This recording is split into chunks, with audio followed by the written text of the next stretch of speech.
Fiesso d'Artico.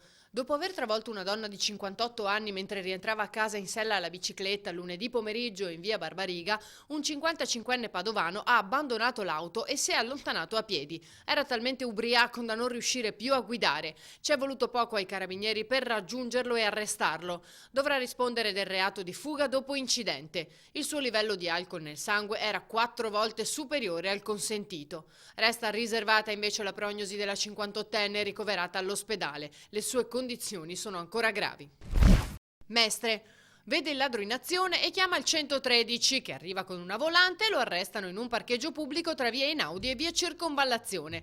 Il passante ha visto il delinquente rompere i finestrini di alcune auto in sosta e rubare all'interno. Quando i poliziotti sono intervenuti, lui, un georgiano di 36 anni pluripregiudicato senza fissa dimora, era ancora nell'abitacolo di un'auto. Ha tentato di fuggire ma è stato bloccato. Un controllo nelle campane per la raccolta differenziata poi ha permesso anche di trovare alcuni indumenti e 2 borse con generi alimentari nascoste proprio dal 36enne.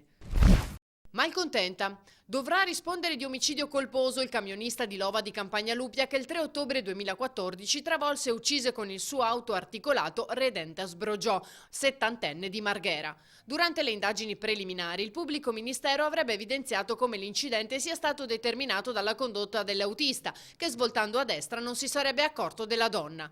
I parenti della vittima non si costituiranno parte civile essendo già stati risarciti con oltre 1 milione di euro dalla compagnia assicurativa.